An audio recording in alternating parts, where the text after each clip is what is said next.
Voici les deux choses que je ferais si je devais tout recommencer à zéro en trading pour pouvoir devenir rentable rapidement.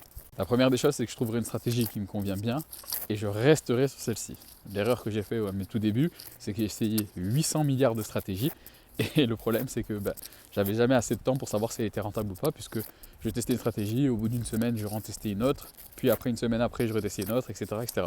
Là, je ferai l'inverse, c'est-à-dire que j'en prendrai une qui me paraît cohérente et je resterai à essayer de l'utiliser pendant au moins 50 voire 100 trades dans l'idéal.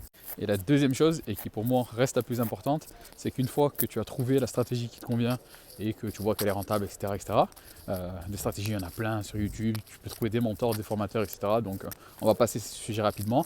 Mais la deuxième chose, et c'est le point le plus important pour moi, c'est que contrairement à ce que j'ai fait, je ne prendrai pas que des comptes à 100 000 $ comme je l'ai fait. C'est-à-dire qu'à mes débuts, je prenais beaucoup de comptes 100 000 $ FTMO, voire même des fois 200 000 $. C'est n'importe quoi, mais c'est pas trop le sujet. Mais dans l'absolu, j'ai perdu plus d'argent que ce que j'en ai gagné.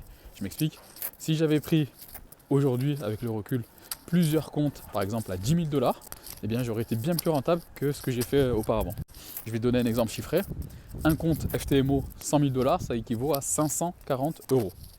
Aujourd'hui, pour 5 comptes 10 000 $ chez FTMO, à l'heure où je parle, ils valent tous 89 € le compte. C'est-à-dire que je pourrais avoir 6 comptes différents FTMO 10K au lieu d'en avoir un seul de 100K. Et tu vas peut-être te dire, bah oui, mais 6 fois 10 000 $, ça fait 60 000, alors que si je prends un 100K, j'ai plus. D'accord, mais on est au début. Au début, tu vas rater les challenges pro firme comme la grande majorité des personnes.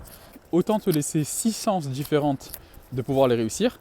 Et une fois que tu en as réussi un, eh bien, tu vas utiliser l'argent que tu as retiré dessus pour pouvoir acheter des comptes propres firmes plus gros.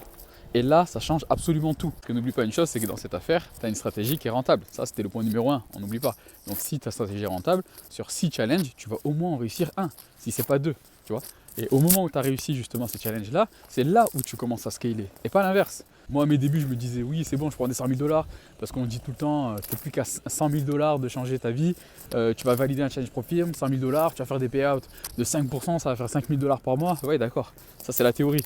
Mais dans la vraie vie, ça se passe pas comme ça. En résumé, je prendrai une stratégie qui fonctionne et je resterai dessus jusqu'à ce que je la maîtrise à 100%. Donc si j'ai 500 balles à investir, plutôt que d'acheter un compte FTMO à 100 000 $, j'en achèterai 6 aujourd'hui de 10 000 $ et je scalerai mon capital petit à petit avec ces 6 comptes de 10 000 $.